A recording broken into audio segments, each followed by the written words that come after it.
Hello बच्चों, welcome to our YouTube channel. तो आज हम करेंगे स्टैंडर्ड 10th मैथ्स 1 का चैप्टर 3 जिसका नाम है अरिथमेटिक प्रोग्रेशन, जिसको एपी भी बोलते हैं। अलजेब्रा के इस प्रैक्टिस सेट 3.2 का मैंने एक लेक्चर ऑलरेडी अपलोड कर दिया है। आज हम करेंगे लेक्चर 2 जिसमें हम करेंगे क्वेश्चन 5 टू क्वेश्चन 10 और इसी के साथ हमारा 3.2 भी खत्म हो जाएगा और प्रैक्टिस सेट 3.1 भी खत्म हो जाएगा। अगर आपको बाकी के लेक्चर्स देखने हैं तो यहाँ पे आई के बाजू में एक लिंक आएगा, उस पर क्लिक कीजिए। वहां पे आपको अरिथमेटिक प्रोग्रेशन के सारे लेक्चर्स मिल जाएंगे। शुरू करते हैं। लास्ट लेक्चर में मैंने ये बहुत ही ज्यादा इंपॉर्टेंट फॉर्मूला आपको पढ़ाया था और बोला था 20-25 बार लिख लो ताकि इसमें कोई मिस्टेक ना हो, एकदम अच्छे से समझ में आ जाना चाहिए। टी एन का मतलब क्या होता है? nth term. जैसे T1 मतलब फर्स्ट टर्म, T2 मतलब सेकेंड टर्म, वैसे ही Tn मतलब nth टर्म, n पोजीशन पे आने वाला टर्म। n कुछ भी हो सकता है, ठीक है। तो ये यूज करके हम लोग करेंगे शुरू क्वेश्चन नंबर 6 से। 6th क्वेश्चन में दिया है find how many 3 digit natural numbers are divisible by 5। अभी अगर आपको एपी नहीं आता होता, ठीक है, अरिथमेटिक प्रोग्रेशन आपको नहीं होता, तो आपको और कोई चॉइस ही नहीं है, आपको सारे नंबर्स लिखने पड़ेंगे ऐसे। 3 डिजिट नंबर 100 से शुरू होता है ना, 100 के पहले तो 99 आता है, वो 2 डिजिट का नंबर है। इसने बोला है 3 डिजिट, तो 3 डिजिट 100 से शुरू होगा। आप 100 से गिनती लिखना शुरू करोगे, कहां तक जाएगा 3 डिजिट का गिनती? 3 डिजिट का गिनती जाएगा 999 तक। उसके बाद क्या आएगा? 1000। 1000 4 डिजिट का हो जाता है, इसलिए 1000 इसमें नहीं आएगा बिकॉज 3 डिजिट ही चाहिए, तो मैं 1000 इरेज कर। अभी इसमें सब नंबर्स नहीं चाहिए, इसमें सिर्फ वो वाले नंबर चाहिए जो 5 से डिविजिबल है। तो एक मेथड ये है कि आप काउंट कर लो 5, फिर 108, 109, 110। टेस्ट आउट डिविजिबिलिटी ऑफ 5 पता है ना, जो नंबर या तो 5 से एंड हो रहा होगा या 0 से एंड हो रहा होगा, वही नंबर सिर्फ इसमें जाएगा। तो यहां से शुरू होगा, 100 तो 5 में जाता ही है, आपको पता ही है। देखो 5 2s are 10, 5 0s are 0, फिर जाएगा 105, 5 2s are 10, 5 1s are 5, ऐसे कर करके सारे नंबर्स कहां तक जाएंगे? 999 जाएगा क्या 5 में? नहीं जाएगा। जहां पे भी 5 से एंड हो रहा है इधर, ये नंबर जो है वो लास्ट नंबर होगा 3 डिजिट का जो 5 में जाएगा। तो आप काउंट करने बैठेंगे लिख लिख कर तो बहुत टाइम लग जाएगा, है ना। तो इसको हम लोग सॉल्व करेंगे एपी से। तो इसमें से हम लोग क्या करेंगे, वही नंबर्स लिखेंगे जो 5 में जाते हैं। तो 100, 105, उसके बाद 110, 115, 120, डॉट डॉट डॉट डॉट कहां तक जाएंगे? 995 तक। इसके बाद के नंबर्स 5 में नहीं जाते तो लिखने की जरूरत नहीं है। तो कैसे आ जाएगा वो? ऐसे लिख सकता हूं, the 3 digit numbers divisible by 5 are 100, 105, 110, dot dot dot last 995। 995 के बाद नेक्स्ट नंबर जो 5 में जाता है ना, वो 1000 है, लेकिन ये 4 डिजिट का है, मुझे सिर्फ 3 डिजिट चाहिए। तो ये सारे नंबर्स हैं। वो क्या पूछ रहा है? वो पूछ रहा है हाउ मेनी। तो आपको गिनना है 1, term 2, term 3, term 4, term 5, term 6, term 7, term 8, ऐसे आएगा। 995 पे टर्म कौन सा आएगा वो गिनना है। अज्यूम करते हैं कि ये nth टर्म है, कर सकते हैं ना अज्यूम।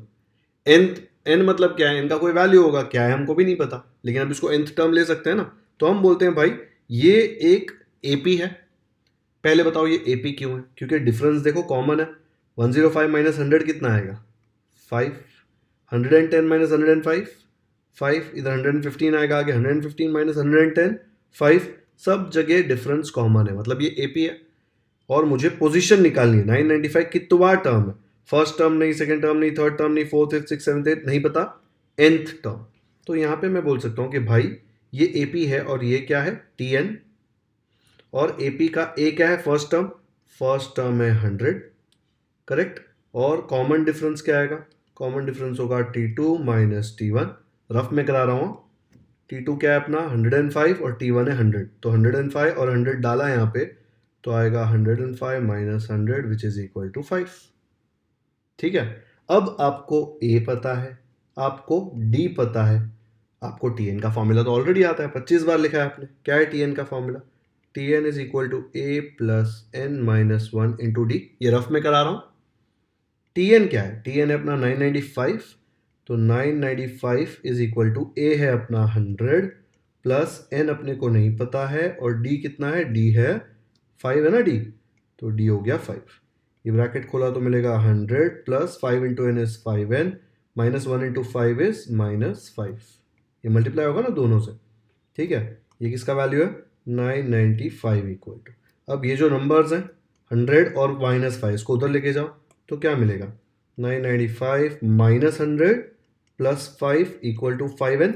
साइन चेंज होगा ना, यहाँ पे +100 है वहाँ जाके -100, यहाँ पे -5 है वहाँ जाके +5, यहाँ बचा से 5n। अब इसको सॉल्व करो, 995 में से 100 निकालूंगा तो 895, 895 में 5 ऐड करूंगा तो आ जाएगा 900, तो मुझे मिलेगा 900 इक्वल टू 5n। तो अगर n का वैल्यू चाहिए तो ये 5 को यहाँ से भगाना पड़ेगा, 5 यहाँ पे मल्टीप्लाई हो रहा है वहाँ जाके डिवाइड होगा, तो मुझे मिलेगा 900 अपॉन 5। ये दोनों देखो इसमें लास्ट में 0 है तो 5 में जाएगा ना ये, तो मुझे क्या मिलेगा 5 1 जार और ये हो जाएगा 5 1 जार 5, 4 बचा 4 0, 5 8 जार 40, 5 0 जार 0, तो n का वैल्यू क्या आ गया 180 अपॉन 1 विच इज 180। n क्या था, n ये टर्म का नंबर था 180, मतलब ये कितने नंबर्स हैं ऐसे 1 2 3, आप कैसे लिखते हो t1 t2 t3 dot dot dot, ये क्या है t180, कितने टर्म्स हुए देखो 1 2 3 से लेके 180, तो टोटल 180 टर्म्स हैं यहाँ पे, समझा। इसमें दिमाग आपको यहाँ पे लगाना था कि 3 डिजिट के कौन से ऐसे नंबर्स हैं जो पॉसिबली 5 से डिवाइड होते हैं, और उसमें पूछा ये कितवा टर्म है, तो हम लोग ने उसको ले लिया भाई तू tn है, फिर हमने n का वैल्यू निकाल लिया और हमारा काम हो गया। तो इसको एग्जाम में कैसे लिखेंगे देख लो एक बार, ऐसे आ जाएगा the 3 digit numbers divisible by 5 are, 100 से लेके 995 तक की गिनती लिख ली, but the above sequence is an AP, दिख रहा है ना कॉमन डिफरेंस है यहाँ पे, तो बोला कि भाई तू एपी है जिसमें first term is 100 and difference क्या है 105 माइनस 100 विच इज 5। अब मुझे फाइंड करना है इसमें कितने टर्म्स है, तो हम लोग बोलते हैं भाई तेरे में n टर्म्स है, अगर इसमें n टर्म्स है, n एक नंबर है ना, तो 1 2 3 लास्ट टर्म कौन सा है n, ये n टर्म्स है, अगर ये n टर्म्स हैं तो मैं इसको ऐसा बोल सकता हूँ ना t1 मतलब first term, second term, third term, और ये हो गया nth टर्म, तो मैं बोल सकता हूँ tn कितना है 995। अगर टोटल टर्म्स है ना तो tn हो गया 995, बट tn का formula a plus N minus 1d, सब वैल्यू सब्स्टिट्यूट किया, अभी मैंने आपको रफ में बताया, इसको सॉल्व किया, एन आया 900/5 विच इज कट करके कितना आता है अभी बताया ना 5 1 जार, वापस 5 1 जार 5, 4 0 8, 5 8 जार 40, 5 0 जार 0, 180 अपॉन 1 कितना होता है 180। तो मैं बोल सकता हूँ there are 180 3 digit natural numbers which are divisible by 5, and ये हो गया मेरा पूरा सोल्यूशन। ऐसे क्वेश्चंस एग्जाम में आते हैं बहुत बार, इसलिए अच्छे से देख लो एक बार, स्टेप बाय स्टेप नोटबुक में कॉपी कर लो। हो गया, चलो सेम टाइप का एक और क्वेश्चन करते हैं। 9th क्वेश्चन, 7th और 8th सेम टाइप का नहीं है, वो भी मैं यही लेक्चर में कराऊंगा, लेकिन पहले 9th देख लेते हैं क्योंकि ये सेम 6th टाइप का है। In the natural numbers from 10 to 250, आपको रेंज दी हुई है from 10 to 250, how many are divisible by 4। तो आप देखेंगे तो 10 से 250 तक कौन से नंबर्स आते हैं, देखो 10 11 12 13 14 15 16 17 18 19 20, आगे आगे के बढ़ते जाएंगे, फिर 250 तक जाना है ना, 244 245 246 247 248 249 250। आपको 10 से लेके 250 के बीच में ऐसे नंबर ढूंढने हैं जो 4 से डिविजिबल है। तो हम लोग ये रफ में कर रहे हैं, इसको फेयर में बाद में लिखेंगे। कौन से नंबर्स 4 में डिविजिबल होते हैं, टेस्ट ऑफ डिविजिबिलिटी याद है 4 का, अगर लास्ट 2 डिजिट कोई भी बड़ा नंबर हो उसके लास्ट 2 डिजिट अगर 4 में जाते हैं तो पूरा नंबर 4 में हमेशा डिवाइड होता है। छोटे वाले नंबर तो आपको पता है 4 का टेबल, 4 2 जार 8, 4 3 जार 12, तो पहले तो भाई 12 जाएगा, फिर 4 4 जार 16 जाएगा, 4 5 जार 20 जाएगा, ऐसे करके जाते जाएंगे। यहाँ पे देखो 250 जाएगा क्या, नहीं जाएगा ना, बिकॉज 50 भी 4 में नहीं जाता, 4 12 जार 48 होता है, 4 13 जार 52 होता है, तो अगर 50 नहीं जाएगा तो 250 भी नहीं जाएगा, 249 भी नहीं जाएगा, ऑड नंबर है। 248 चेक करो, 48 जाता है क्या 4 में, यस, तो 248 भी जाएगा, चेक करो देखो 4 1 जार 4 6 जार 24, 4 2 जार 8 जाता है ना, तो 248 भी जाता है, एंड वैसे ही आपको पता चलेगा कि 244 भी जाता है।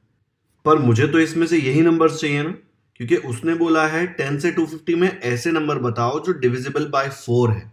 तो मैं अगर इसमें से कॉपी करके वो नंबर्स नीचे लिखूं तो कौन से नंबर्स आएंगे, 12 16 20, 20 के बाद कौन सा होगा नेक्स्ट 24 डॉट डॉट डॉट, आगे यहां पे देखो लास्ट में 244 और 248, यहां पे खत्म हो जाएगा। अब मुझे पता चल गया कि लास्ट नंबर जो इसमें सीरीज में है वो 248 है। मुझे हाउ मेनी नंबर्स फाइंड करना है ना, तो ये 248 को क्या ले लेंगे, tn।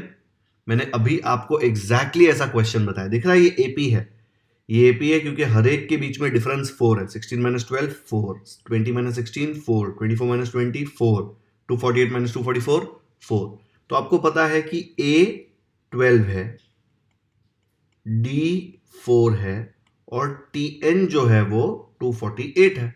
तो आपको n का वैल्यू निकालना है। तो कौन सी पोजीशन पे 248 है ये n से पता चल जाएगा ना, क्योंकि t1 मतलब फर्स्ट पोजीशन, t2 मतलब सेकंड, t3 मतलब थर्ड, ऐसे कर करके tn मतलब nth, वो पोजीशन का नंबर पता चल जाएगा। तो इसके पहले जो क्वेश्चन कराया एग्जैक्टली वैसे ही करना है। वीडियो पॉज करो और खुद से वही पैटर्न फॉलो करके सॉल्व करना है। दिखाऊं एक बार फिर से, एक बार पहले वाला क्वेश्चन, 6th वाला क्वेश्चन हमने ऐसे किया था ना, आपको एग्जैक्टली सेम स्टेप्स फॉलो करने हैं ये वाला क्वेश्चन करने के लिए। जो इंपॉर्टेंट पार्ट है वो ये है, ठीक है। ये आपको एक बार समझ में आ गया, फिर तो ये एपी होगा, ए मिल जाएगा, डी मिल जाएगा, टीएन पता है, टीएन यूज करके आप एन का वैल्यू निकालोगे और एन क्या देगा आपको कि ऐसे कितनी पोजीशंस, कितने टर्म्स हैं, तो आपको पता चल जाएगा ना कितने नंबर्स हैं। वही पूछा है उसमें भी। चलो वीडियो पॉज करो और जो मैंने अभी क्वेश्चन कराया वो खुद से करो। तो ऐसे आया होगा उसका सोल्यूशन, एग्जैक्टली सेम मैंने स्टेप्स फॉलो किए जो इसके पहले वाले क्वेश्चन में किए थे। 5 वाला जो था डिविजिबल बाय 5, सेम मैंने यहां पे भी किया। पहले नेचुरल नंबर्स कौन से डिविजिबल है वो लिख दिए, 12, 16, 20, 24, 248 तक। बट ये क्या है, ये एक एपी है, एपी जिसका फर्स्ट टर्म है 12 एंड कॉमन डिफरेंस क्या है, 16 माइनस 12 विच इज 4। अब हमको क्या फाइंड करना है, कितने नंबर्स ऐसे हैं। तो हम बोलते हैं let the number of terms in the AP be n।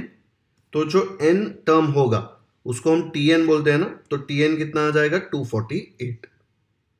248 पर आपको tn का फॉर्मूला पता है, a plus N minus 1d, 25 बार लिखा है आपने ऑलरेडी। तो tn की जगह 248, a के जगह पे 12 और d के जगह पे 4 डाल दिया।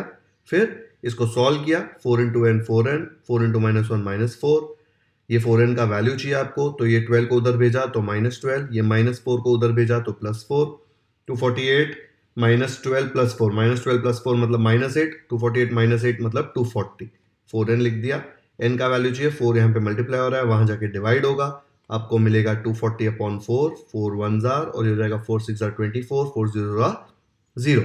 तो आपको क्या मिल गया, n equal to 60। But n क्या था, number of terms in the AP. तो इसमें कितने टर्म्स हैं, n। तो वही तो पूछा, यही सारे नंबर 4 से डिविजिबल है ना। हमको पूछा how many are divisible by 4। 248 जो है वो 60th टर्म है, 60वें पोजीशन पे है। तो मतलब कितने टर्म्स है total, 60 natural numbers from 10 to 250 which are divisible by 4। तो ये आ गया आपका सोल्यूशन। अगर आप मैन्युअली करते तो आपको हर एक नंबर यहाँ पे लिखना पड़ता, 24 के बाद 28, 32, 36, 40, 44, 48, फिर गिनना पड़ता और कहीं ना कहीं मिस्टेक हो जाती। और ये तो अच्छा है, चलो 10 to 250 बोला है, 10 to 2,50,000 बोला तो क्या गिनने बैठोगे? एग्जाम में एक ही क्वेश्चन नहीं आने वाला है और सब फ्रेंड्स को मिलके सॉल्व नहीं करना है ना। तो वो आप नहीं कर सकते, इसलिए आप लोगों को एपी का मेथड यूज करना पड़ेगा। ये मेथड यूज करके अगर ये 2,50,000 भी होता ना तो भी इतना ही, थोड़ा 2-3 लाइन और बढ़ते कैलकुलेशन की, बट आ जाता आपको। समझा इसका इंपॉर्टेंस? तो हमने ऐसे 2 क्वेश्चन कर लिए, एक क्वेश्चन था डिविजिबल बाय 5 वाला 3 डिजिट नंबर और ये वाला था डिविजिबल बाय 4। डन। चलो जिसको खुद से नहीं आया वो कॉपी कर लो फटाफट से, कहां पे मिस्टेक किया देखो। जिसको खुद से आया कमेंट्स में जाके मुझे बताओ कि ये क्वेश्चन खुद से किया और करेक्ट आंसर आया। खुद से किया करेक्ट नहीं आया तो भी प्रॉब्लम नहीं है, लेकिन ट्राई करना है। डन। तो अभी तक हम लोगों ने प्रैक्टिस सेट 3.2 का लेक्चर 2 में 2 क्वेश्चंस कर लिए, क्वेश्चन 6 एंड क्वेश्चन नंबर 9। अब 7, 8 और 10 करते हैं, ठीक है। तो सबसे पहले देख लेते हैं 8 वाला क्वेश्चन, फिर देखेंगे 7th और 10th। 8 क्वेश्चन दिया है 11, 8, 5, 2 in this AP. AP already दिया हुआ है, इसका मतलब आपको चेक नहीं करना है कि एपी है कि नहीं। Which term is number -151। तो आपको पता करना है कि ये टर्म ये एपी में आ रहा है, ये तो बोल रहा है, लेकिन वो कौन से नंबर पे आ रहा है, कौन सी पोजीशन पे आ रहा है वो बताना है। तो अगर आपको समझना है तो ऐसे देख लो, 11, 8, 5, 2, इसके बाद कुछ नंबर्स हैं, कहीं पे तो -151 है, उसके बाद भी कुछ नंबर्स हैं। तो आपको पता करना है कि ये तो हमको पता है फर्स्ट टर्म, ये सेकेंड टर्म है, ये थर्ड टर्म है, ये फोर्थ टर्म है, ऐसे ये कौन सा टर्म आएगा ये आपको पता करना है, विच टर्म, है ना। तो ये टर्म पूछा है, तो हमको जब भी टर्म नहीं दिया होता हम क्या बोलते हैं, भाई तू Tn बन जा, ठीक है।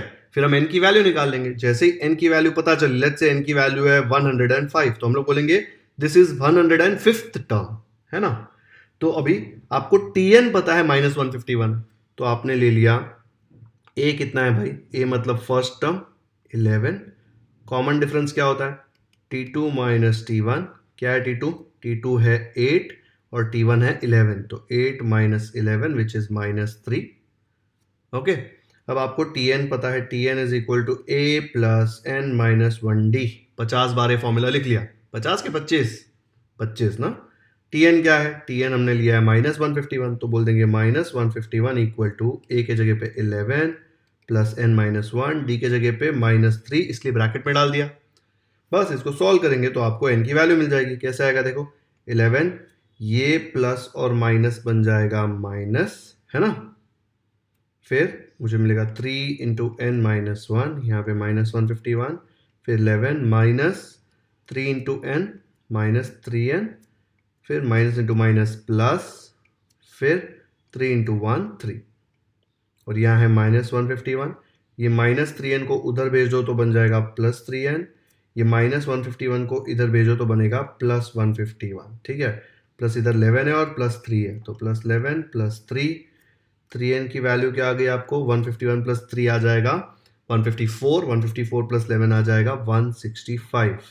n अगर निकालना है तो 3 यहाँ पे मल्टीप्लाई हो रहा है, उधर जाके डिवाइड हो जाएगा, तो 165 divide by 3, 3 1 jar, 3 5 jar 15, 1 3 5 jar 15, 55 अपन 1 कितना होता है 55, तो n की वैल्यू आपको आ गई 55, मतलब ये जो है ना ये है 55, पर उसने पूछा which term is number, which term, it is T55 ना, मतलब 55th टर्म, तो हमको पता चल गया कि -151 इसका 55th टर्म है, बस खत्म।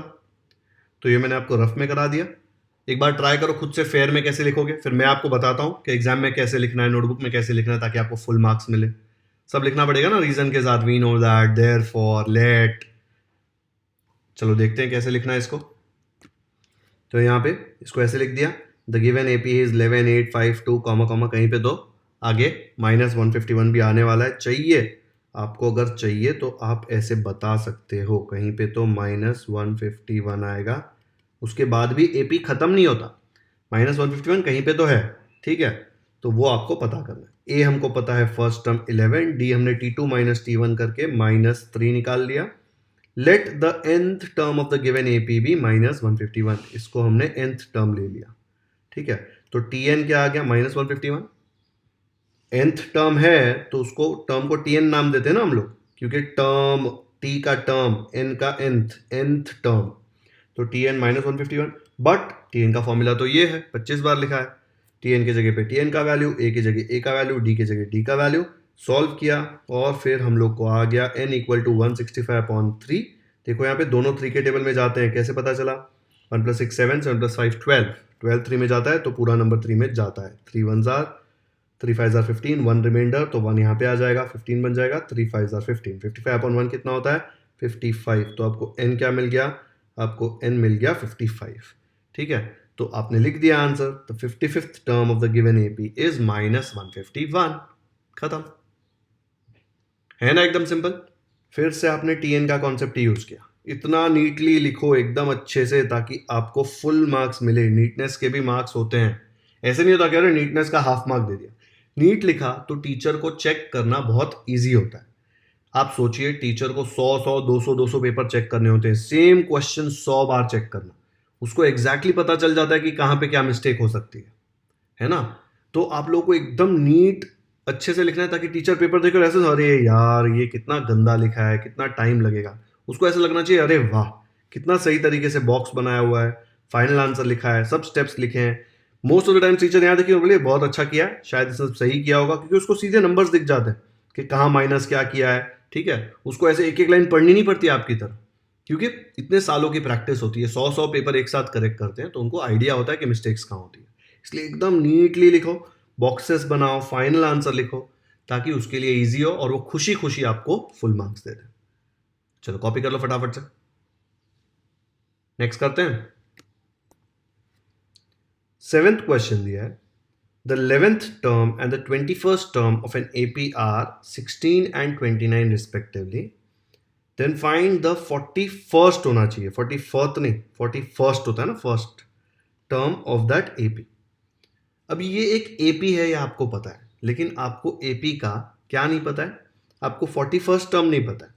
आपको पता है कि अगर 41st टर्म फाइंड करना है तो आप Tn equal to a plus n minus 1d वाला फॉर्मूला यूज करके n के जगह पे 41 डाल के कर सकते हो, लेकिन उसके लिए आपको a और d का वैल्यू चाहिए, वो भी नहीं दिया है। ठीक है, उसने आपको उसके बदले क्या दिया है, उसने 11th टर्म दिया है एंड 21st टर्म दिया है, 16 एंड 29। तो ये यूज करके आपको 41st टर्म निकालना है, लेकिन डायरेक्टली 41st टर्म नहीं मिलेगा। आप 11th टर्म और 21st टर्म यूज करके a और d निकालोगे, फिर a और d मिल गया तो tn का फॉर्मूला यूज करके 41st टर्म कैलकुलेट करो। तो मैं बोल सकता हूं भाई ये क्वेश्चन में आपको दिया है 11th term is 16 and 21st term is 29, ये दिया हुआ है। फाइंड क्या करना है आपको, फाइंड करना है 41st टर्म। ओके, ये फाइंड करना है। अभी आपको गुरु मंत्र पता है, क्या है गुरु मंत्र, टी वाला फॉर्मूला।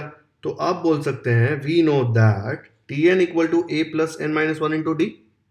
इतनी बार लिख लिया फॉर्मूला, आप तो पता होना चाहिए। तो जो गिवन डेटा है ना वो सब्स्टिट्यूट कर दो। तो n के जगह पे पहले 11 डाल के देख लो, क्योंकि मुझे पता है ना T11 की वैल्यू 16 है, तो जैसे ही मैं n के जगह पे 11 डालूंगा तो मुझे ये मिलेगा। n के जगह पे 11 डाल दिया। a और d आपको नहीं पता है यहाँ पे, ठीक है। आप ऐसे भी लिख सकते हो, let a be the first term and d be the common difference, वो देख लेंगे, फेयर में देख लेंगे हम लोग। अब ये T11 आ गया, बट T11 की वैल्यू क्या है 16, तो इसके जगह पे 16 लिख लो, और यहाँ पे n के जगह तो 11 डाल दिया, 11 माइनस 1 हो जाएगा 10, तो मुझे मिल जाएगा इसके जगह 16, 11 माइनस 1 की जगह पे 10। अब ये एक इक्वेशन आ गया आपके पास। आपको नहीं लगता जब आप T21 निकालोगे, n की जगह 21 करोगे, तब आपको एक और इक्वेशन मिलेगा। कितने अननोन्स है यहाँ पे, एक अननोन, दूसरा अननोन। अगर आपके पास दो अननोन है और दो इक्वेशन है तो आप सॉल्व कर सकते हो कि नहीं, कर ही सकते हैं ना। पहला चैप्टर क्या फ्री में दिया था क्या, लीनियर इक्वेशंस इन टू वेरिएबल्स है ना, a और d। जरूरी थोड़ी ना कि x एंड y होंगे, दो अननोन्स है और आपको दो इक्वेशन मिलने वाले हैं। तो ये आपने 16 वाला कर दिया, तो यहाँ पे मैंने लिख दिया a plus 10d is equal to 16, ये हो गया मेरा फर्स्ट इक्वेशन। अभी n के जगह पे मैं क्या सब्स्टिट्यूट करूंगा, 21। क्यों, मेरे पास T21 की वैल्यू है, तो मेरे को क्या मिलेगा, T21 equal to a plus n के जगह पे 21 माइनस 1d। 21 माइनस 1 20 हो जाता है, और T21 की वैल्यू आपको दी है 29, तो उसके जगह पे लिख दो 29, यहाँ पे आ गया 20।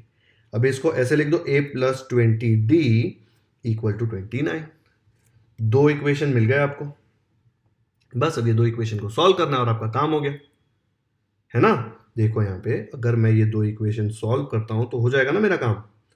क्या करेंगे, सब्ट्रैक्ट करते हैं क्या, सब्ट्रैक्ट करेंगे ये वाले इक्वेशन को इसमें से, तो मुझे d की वैल्यू मिल जाएगी, बिकॉज a और a तो कट हो जाएगा।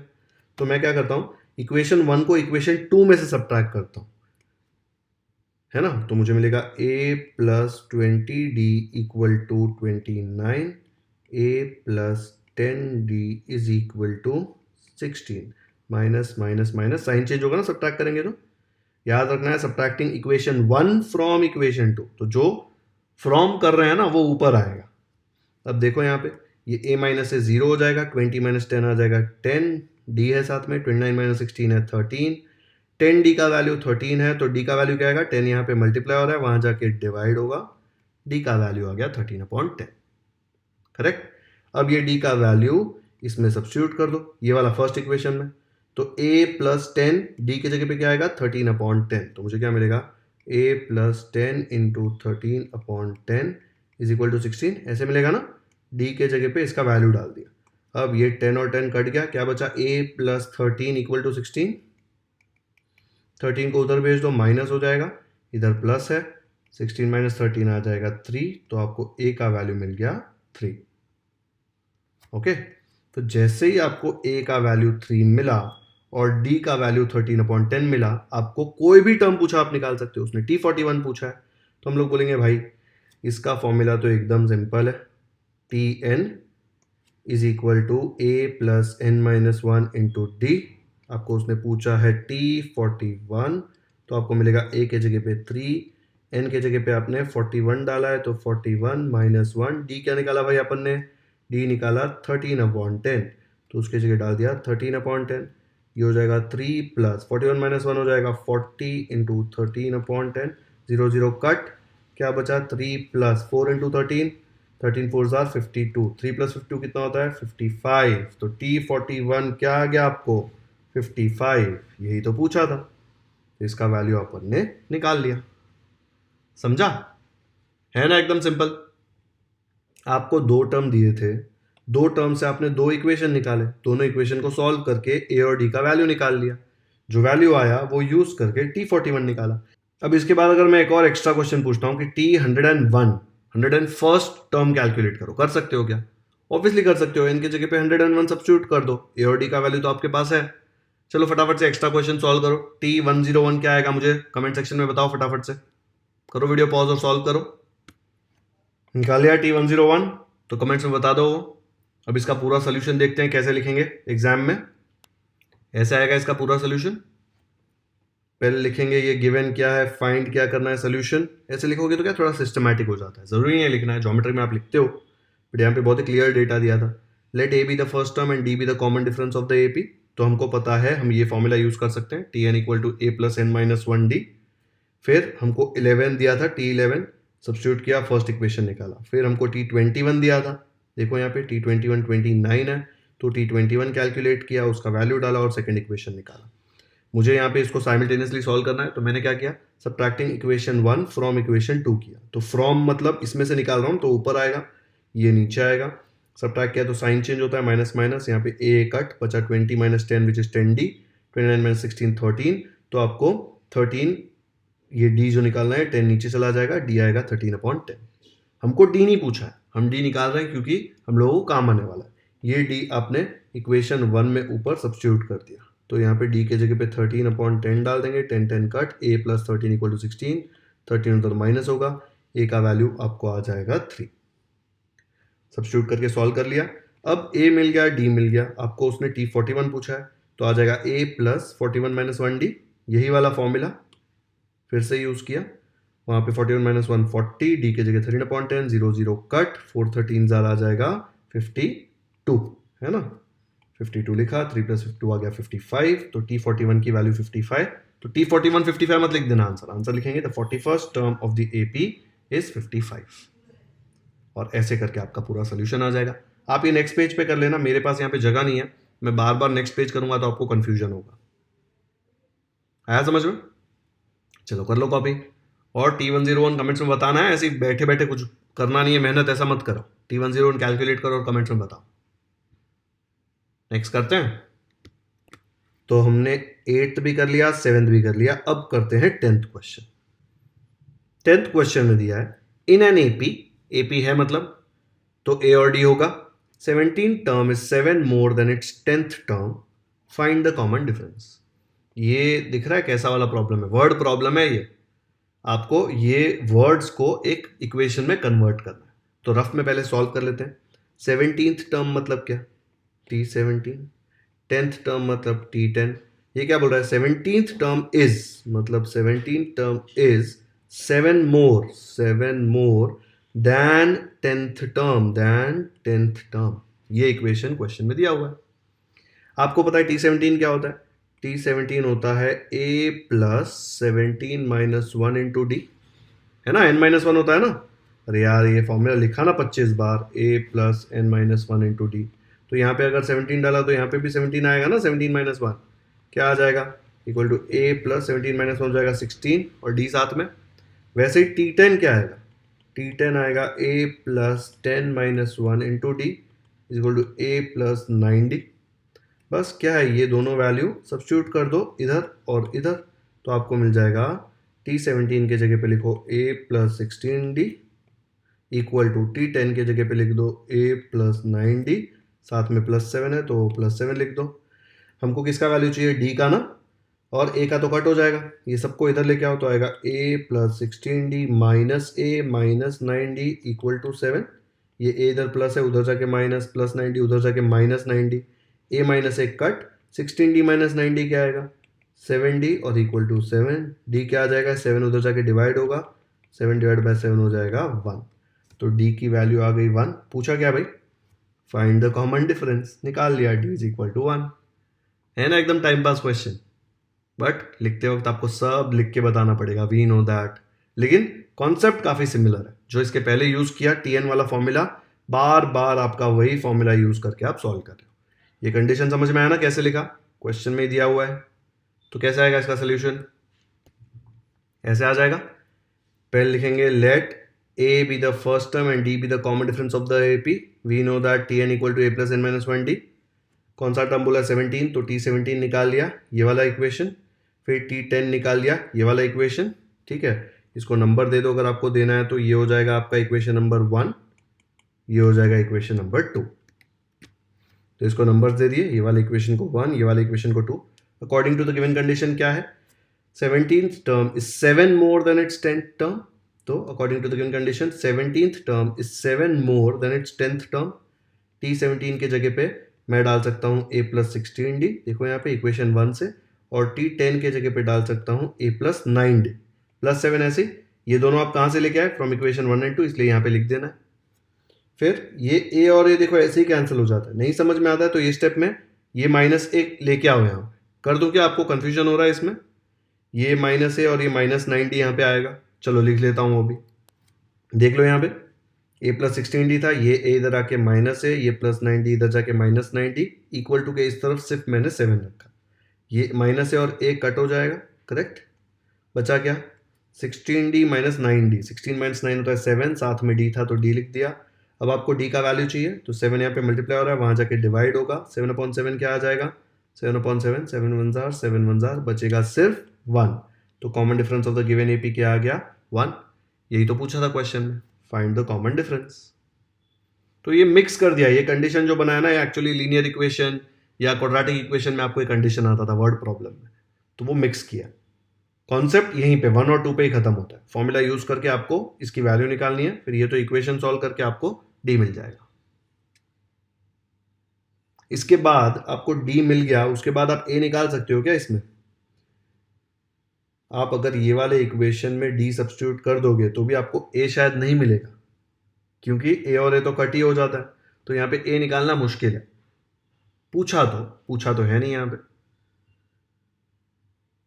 कर लिया कॉपी, तो हमारा 10th क्वेश्चन भी खत्म। तो पूरा 3.2 हमने आज खत्म कर दिया। लेक्चर 1 में मैंने पहले 5 क्वेश्चन कराए और लेक्चर 2 में उसके बाद के 5 क्वेश्चन कराए, एंड 3.2 हमने पूरा खत्म कर दिया।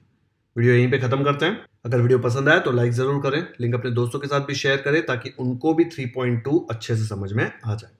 अगर आपने चैनल को सब्सक्राइब कर दिया है तो थैंक यू, नहीं किया है तो क्यों वेट कर रहे हो, कर लो सब्सक्राइब। इतने डिटेल में कोई नहीं सॉल्व करने वाला, ये चैनल पे हम लोग सब कुछ अपलोड करेंगे, previous year question, solved examples, हर एक प्रैक्टिस सेट एंड हर एक प्रॉब्लम सेट का हर एक क्वेश्चन, एक भी क्वेश्चन हम मिस नहीं करेंगे या होमवर्क नहीं देंगे। एक्स्ट्रा क्वेश्चंस आपको सॉल्व करने देंगे, लेकिन टेक्स्ट बुक के सारे क्वेश्चंस हर एक वीडियो में सॉल्व होंगे। अगर आपको नहीं मिल रहा है तो आप चेक कीजिए प्लेलिस्ट में। लेक्चर 1 में हो सकता है मैंने 1 to 5 कराया, फिर लेक्चर 2 में 3 4 कराया, तो ये आपको सब मिल ही जाएगा, लेकिन आपको ढूंढना पड़ेगा अगर मैंने नहीं कराया तो। ऐसे मत सोचो कि अरे 3.1 का लेक्चर है उसमें सिर्फ 2 ही क्वेश्चन कराए, चेक करना लेक्चर 1 लेक्चर 2 होगा जिसमें मैंने सारे क्वेश्चंस खत्म किए हुए। ओके, कमेंट्स में मुझे जरूर बताएं कि आपको ये लेक्चर कैसा लगा। Thank you so much for watching this video.